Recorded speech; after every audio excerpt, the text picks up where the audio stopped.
Vem ver comigo os 5 temas que mais caem em língua portuguesa no PAIS 3. Roda a vinheta. Fala Universo, eu sou a professora Natália de Língua Portuguesa e vou falar para vocês quais são os 5 tópicos que vocês mais têm que estudar durante a sua preparação para o PAIS 3. Então curte, compartilha e se inscreve no canal. Então vamos lá pessoal, a gente vai falar dos 5 tópicos que mais caem em língua portuguesa no PAIS 3. No entanto, primeiro vale lembrar que nós temos 3 frentes em língua portuguesa: literatura, gramática e texto. A partir delas é que eu organizei para vocês o que mais cai e no final a gente faz um combo das 3, tá certo? Então primeiro, uma área de literatura.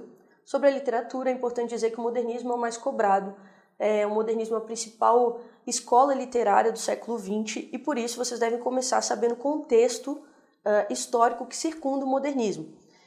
O contexto histórico passa aí pela Primeira Guerra Mundial, pela Segunda Guerra Mundial. Influências de fora vão trazer para o Brasil grande importância na sua perspectiva literária. Então, saber o contexto histórico é importante.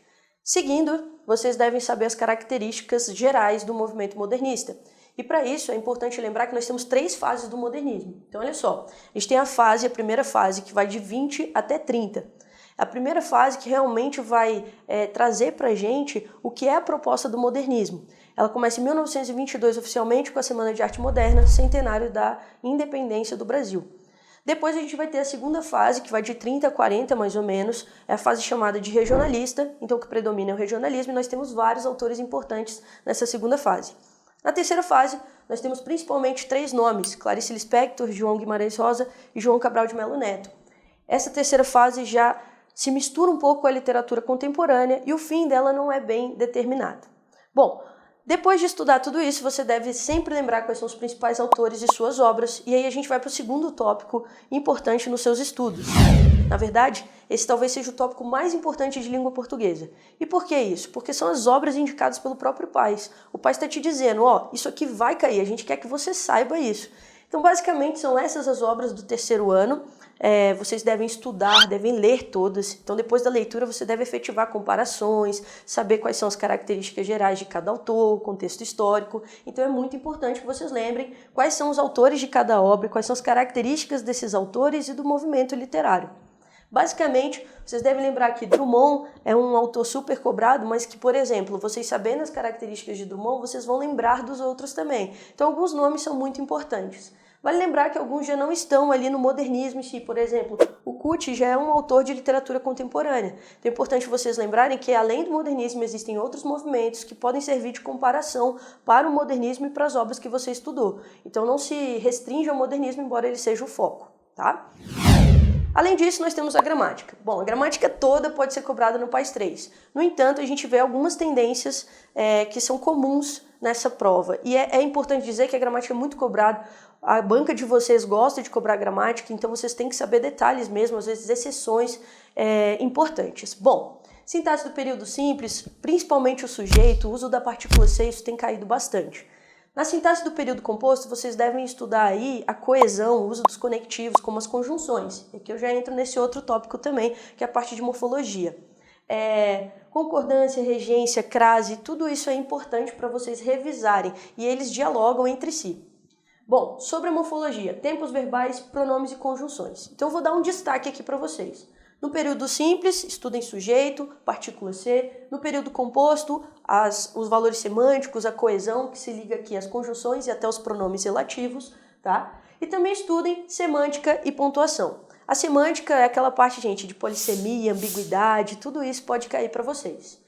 Na pontuação, o que tem sido mais cobrado é o uso da vírgula, por isso eu coloquei aqui que vocês devem ter foco na vírgula. Quando a gente desloca um termo, por exemplo, uma adjunta adverbial, quando a gente deve usar vírgula? Quando ele for longo, com mais de 3 palavras, será obrigatório. No resto, será opcional o uso da vírgula. Então, saber essas regras é muito importante porque simplesmente eles gostam de cobrar isso aí e cai bastante.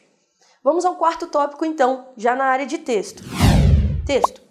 Você deve estudar a interpretação, obviamente, então você saber o que um texto diz para você, tanto nos seus aspectos mais explícitos quanto nos aspectos implícitos, saber a diferença de pressupostos, subentendidos e tudo mais.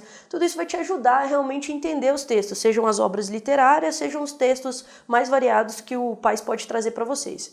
Além disso, estudar as características dos tipos e gêneros textuais diversos. Alguns, por exemplo, Existem gêneros textuais que são cobrados de vocês específicos, como os poemas, por exemplo, as cartas.